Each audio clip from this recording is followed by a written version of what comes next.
Morning, punks, future scum vanners of America. Welcome to Season 2, Episode 1 of Hi, How Are You? A van life podcast for the uninitiated, lazy, and perpetually nomadic.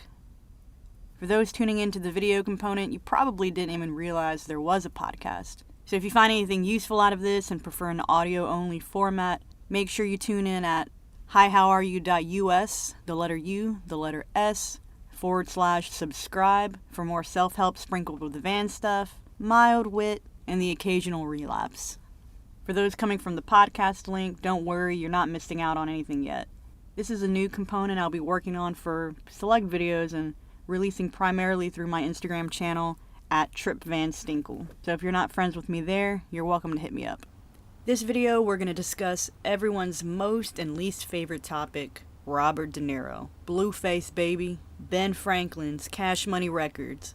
We're talking cold, hard expenses and the cost of van dwelling full-time. Now I want to preface by saying everyone's financial situation is different. I'm giving you guys a very specific scenario of how much it costs, realistically, to van dwell.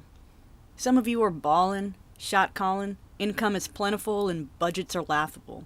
You're probably riding around in a converted Sprinter with an air conditioner that runs off of a solar system. Some of you are barely making ends meet, working check to check, and living in your vehicle out of necessity. You're sacrificing a stable, safe place to lay your head and leave your belongings in exchange for pocketing a little extra cash at the end of the day for essentials like food, clothes, a propane refill for that Coleman stove you got. I think I'm somewhere in the middle. I'm not quite desolate. I have some support and a decent full-time job. I could actually probably afford an apartment, but trust me when I say my budget would be tighter than Cardi B's dress at a strip club performance. I wouldn't be happy knowing so much of my money was going towards something I can't own. We all do this, every single day, but it's normalized because you have to live somewhere. And let's be honest, generally speaking, people tend to look down at people who stay in their van, unless they're able to glamorize it in a way that will get them Instagram followers. So to anyone who's thinking of getting into van dwelling full-time, rich in funds and not so rich in funds, understand that your expenses may vary from your neighbors. You might all be doing the same thing, but your paths, your resources are very different. So let's talk about me for a second. The nitty-gritty details. How much do I spend living in my van? Number one, let's talk about different types of expenses. We'll call these initial cost, monthly cost, and miscellaneous cost, other cost. Your initial cost will depend on what type of vehicle you decide to dwell in, and any associated costs for building it out to be livable full-time. On a low end, you may already have a van to stay in. Maybe it's an old family camper, maybe you get a good deal on an older vehicle, but might have to do some repairs. Or maybe you decide to finance either an empty shell cargo van like I did, or a fully converted RV like those with too much money.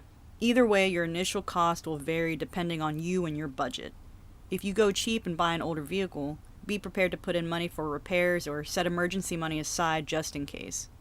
If you go high and decide to buy something you have to do very little work to, already built out, expect a premium for your laziness, expensive insurance, and probably more stuff than you need in the first place. It'll probably have a toilet you'll never use or an AC you can only run on a gas generator, but this kind of stuff will drastically bump your price up. I personally decided to finance a 2016 ProMaster empty cargo. Initial cost was my down payment, I think around $3,000 or so. I also decided to add things as I need them, like my bed, which I repurposed from my old full-size mattress and frame, cutting them in half and giving me more of a prison cot to sleep in, but I was grateful for the space I had. I got a cabinet for free from work, took that as a win and turned around and spent $2,000 between the solar system and the Yeti generator that I bought. Granted, I got the generator at a pretty discounted price, but I didn't ever want to have to worry about electricity, especially living down in Texas. So before move-in, I'd say my total initial cost was around $5,000. Sure, my bank account was hurting, but I figured if I didn't kill myself, I'd make some more major renovations 6 months from then. Alright, monthly expenses. Up front, once I tally everything, my monthly expenses related to van life equates to $1,170 a month. This does not include things like credit cards, student loans, my phone, food, Hulu, Netflix, business expenses like hosting, recurring software subscriptions for my podcast, websites, affiliate marketing, blah, blah, blah. This is strictly related to my van. Let me break it down. The biggest portion is $460 for my car note. I financed it, so this number is set in stone until I refinance. Tied for second place is my gas and pet rent budget. The money I could save if my own gas could refill my tank, but instead I'm putting in around $200 into my tank every month, give or take. My van is a beast with gas unless she's on the freeway, otherwise she's a goddess. During the summer, I tend to waste more gas idling my car to cool down, but hopefully those days are behind me. I put another $200 aside for pet rent, which is essentially money on reserve for people who watch my dog during the day. My son can't stay in the van while I work, especially while living in Houston. He'd probably just die straight up. So I have a small network of people who help me out from time to time, but one day the goal is to be able to work from inside my van with my dog. Fourth is my car insurance, around $140. I'm actually pretty okay with that. The coverage is good, deductible is nothing to sweat in case of emergency, and I would be paying for insurance anyway because it's the law. Next is my storage unit, which, as someone who's pushing for a minimalist lifestyle, is a complete waste of fucking time, excuse my French Montana. $70 a month for a 10 by 20 foot unit. They're smallest, by the way. Paying to keep stuff that honestly isn't even worth $70. Goal is to get rid of that expense by the end of the year. For emergencies, I put aside $50 a month minimum just in case of emergency. Some unexpected car trouble may come up and it could cost you a pretty penny.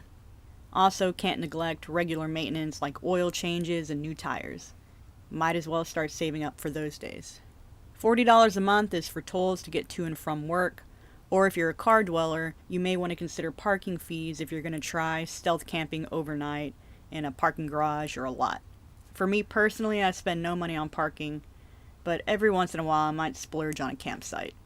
Finally, $10 a month for a gym membership, which equates to a place to get clean, and if you're feeling adventurous, get a workout in. So all of that is $1,170. $1,170 to be able to drive your house around. To me, I see it as the monthly cost of an apartment, paying for electricity, gas, water, rental insurance, and the most obvious devil in a dirty brick wall address, rent. To me, it's worth the trade-off. Other expenses. I did have to upgrade my bed frame and mattress eventually, which was $200 combined, as well as a new floor mat for another $200. But these were necessary to be happy in my environment. The final and probably most important expense is the mental cost. There are a lot of pros and cons to living in your car, van, RV. The griminess can get to you sometimes. The lack of normalcy, having to adjust minute parts of your life to satisfy your van life requirements. Sometimes it can be hard and sometimes it can be lonely. It can be uncomfortable, stressful, but just like with everything, you will adapt because that's what humans do. You adapt. There's a reason that you're living in your van. I'm personally trying to pay down my credit card debt, which is well over 5 figures. If I dump all that money I'm saving on rent into my debt, I can actually get my expenses down to a manageable amount. And then from there I can pay off my van and continue to put aside money for a future where I don't die in my mid-30s. So just remember your reasons. And if they don't align with your sanity, then it might be time to reevaluate what you're doing. So once again, your mileage may vary. Your income may far exceed mine. It may be less than my own. Maybe you're traveling and you don't get the benefit of remaining stationary for too long. You may have different goals than I do. But it's all up to you and your resources. What kind of skills can offset some of that cost? Can you do it for cheaper? Or are you busting down the walls and buying that fully converted 2018 Road Trek 190 you fell in love with? I feel you. If I had the budget, so would I. Let me know in the comments below if you're living in your car or van full-time and how much it's costing you on average.